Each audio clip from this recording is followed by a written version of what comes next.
Welcome back into the GSMC Sports Podcast. Like we just mentioned, we have the Minnesota Timberwolves and the Indiana Pacers advancing to the conference finals. And I do want to briefly here look at the other side of that equation, where the Nuggets and the Knicks were two of the perceived top teams in their conferences, and they still were ultimately at the top if things were fully healthy, for specifically more so referring to the Knicks in that category. But I wanted to look ahead here about what is next for these teams, because they are hoping to stay in contention over the next handful of years, and this is definitely a disappointing exit for both of them, but there are things that I do think they can do to sort of stay alive. Now, we're going to be starting off with the Knicks here, and I think the first question is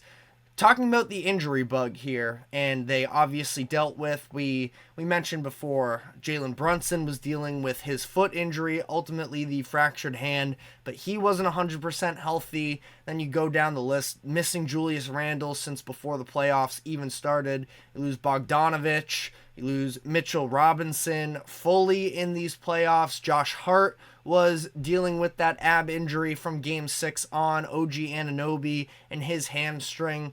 Everything just seemed to be piling up for the Knicks. And there is definitely a Tom Thibodeau conversation to be had in terms of his usage and the heavy minutes that all of these players are playing. Now, I think it's a little bit subjective talking about some of these injuries, because sometimes they're freak injuries, and then sometimes you have instances where these muscle strains can be at times a little bit more wear and tear. I feel like there's something to be said specifically looking at the OG Anunoby minutes, where that one never really made all that much sense to me, that they were trying to run with him as much as they could, considering the fact that and obviously OG wasn't in New York for the majority of his career. He's been with Toronto, but he hasn't necessarily been the most reliable player in terms of staying on the court. He's dealt with a handful of injuries over the past couple seasons that it just seemed like you were definitely running a risk with somebody who hasn't necessarily been seen as the most durable player in the NBA. And ultimately, I think that when you look at this whole conversation, on one hand, yes, absolutely, the Knicks were trying to do whatever they could and capitalize on the situation that was at hand. They were in the playoffs. They had a good chance. Things just had to bounce their way and they could potentially make a run. But at the same time, their bench wasn't all that strong. Now, they had Miles McBride, who was somebody they really trusted, and Mitchell Robinson, who was dealing with an injury for the majority of the year before being ruled out once again in the postseason. That we understand their bench depth wasn't very good, frankly, but the Alec Burks conversation is really weird to me, because he provided really solid offense, and when the Knicks seemed like they could have potentially had some hope in the second half of this game, it was because Alec Burks was performing at a very high level offensively. He finishes this game with 26 points, and in the first game that he actually got some action in Game 4, I believe it was, or Game 3 really is when he first came into it. He scored 14 then 20, 18, 11, and 26 in this series finale. So I find it strange that Tom Thibodeau didn't believe that there was any room for Alec Burks in the rotation, but at the same time, I mentioned this before, he sees more in-depth stuff. The defensive rotations, it definitely looked like he was a little bit out of whack. Now, you could also argue that maybe that is because of a lack of runtime with this group, but probably stems from Alec Burks has never been all that great of a defender in his career. So this whole Alec Burks tangent has come from the idea of he couldn't have eaten up any of the minutes that Josh Hart was playing heavily throughout this series and throughout the postseason as a whole. Like, I understand they tried to run out, Jericho Sims in a few instances, and that didn't work. And Precious Achua was pretty hit or miss in these instances. So I understand you want to have your best players on the court, but it does sort of, when you look at all the injuries piling up here, and just with the reputation that Thibodeau has now, obviously he does not care what the public perception of him is, but it's just something to sort of consider. And I think that there have been a lot of parallels that people have pointed to the 2017 Celtics run, where it was pretty much Isaiah Thomas, the small guard, just putting up 30 points a game and coming up huge in the fourth quarters to carry this, scrappy, lovable, underachieving team to a postseason run. Now, Knicks obviously don't make the conference finals. I think that, yes, if they were fully healthy, they would have. But from there, nobody was really the same level health-wise, ultimately starting with Isaiah Thomas. And I don't expect there to be that level of a drop-off. But are the Knicks going to be able to look the same after this postseason? Jalen Brunson, so unfortunate that is the way that this season ends. His shooting hand getting fractured, going to take him out for some of the offseason as well. Now, ultimately, I think that he'll be fine. I think that Josh Hart can recover fine as well. OG Anunoby, all of these guys. But after, seeing all of this build up in one season and being a very physically taxing run, I am curious. It's going to be a storyline headed into next year. And once you can chalk it up as freak injuries, we'll see how they are able to sort of run this back next year, but is going to be very interesting. Now, I don't think that they're going to run it back with the exact same roster.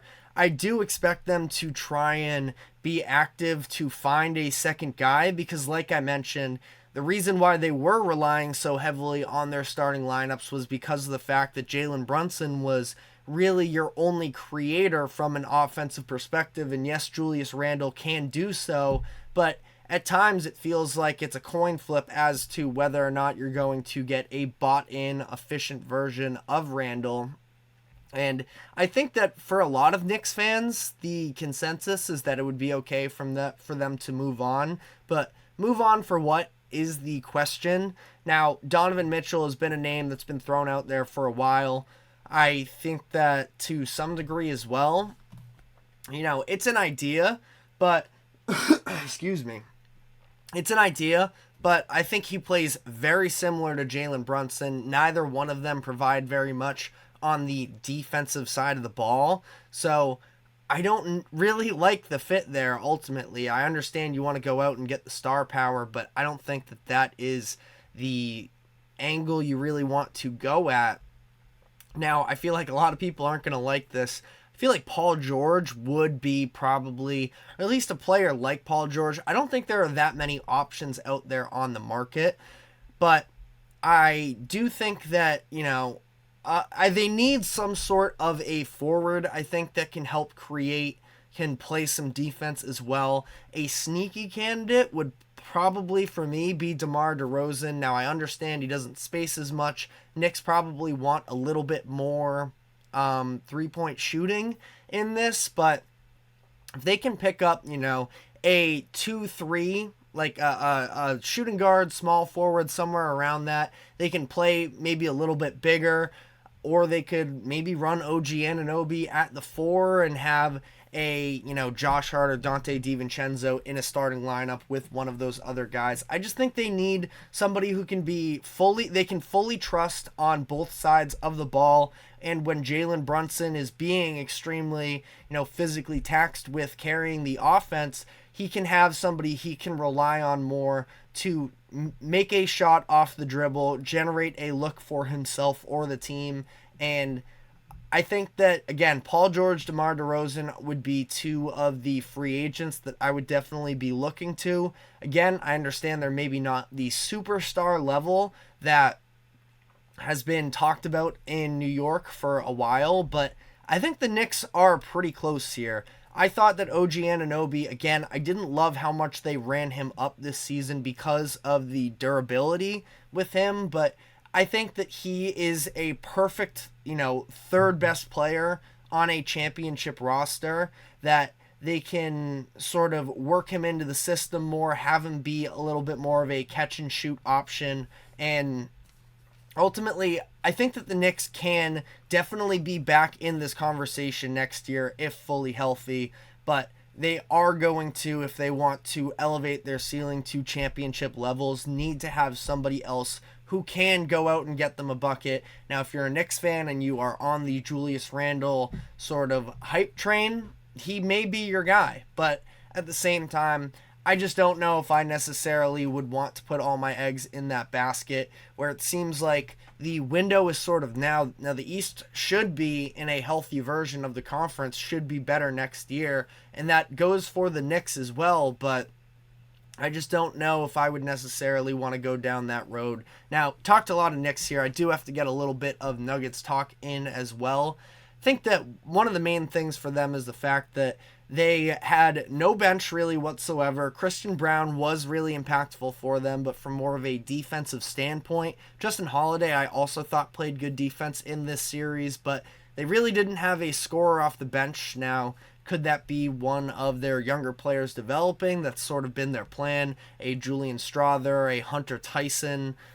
Could one of them end up stepping up and being a scoring guy off the bench? Kind of interesting to think about. Well, could Bones Highland have been that type of an option? They sold him off for just about nothing during the trade deadline last year. But they're going to need a bench scorer, and they need to be able to hit three-pointers at a higher clip. They were bottom 6 during the regular season in terms of three-pointers made.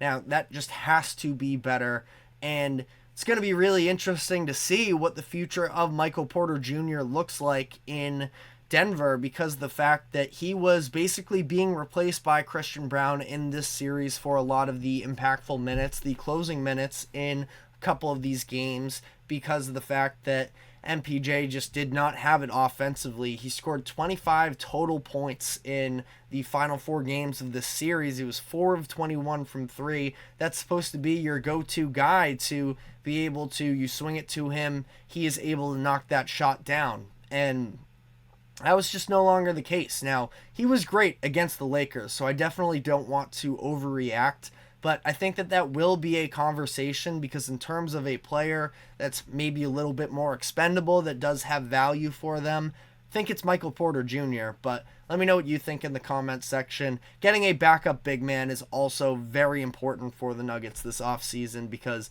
like we saw, they never really had a true option. Zeke Naji, I think, was their other technical center or big man that was on the roster, and he was not an option for them in this series. And I just feel like, Aaron Gordon, he's a good player, but especially understanding that Minnesota isn't going anywhere, they're going to need to add a little bit more size. But let me know what your thoughts are, what your favorite fits would be for some free agents, some potential stars on the move for either one of these teams. We're now, though, going to be talking about the other series that wrapped up over the weekend, and that is the Dallas Mavericks beating the Oklahoma City Thunder on Saturday in their Game 6 matchup, and the Mavericks will be advancing to face the Timberwolves in the conference finals. So stick with us, and we will be right back.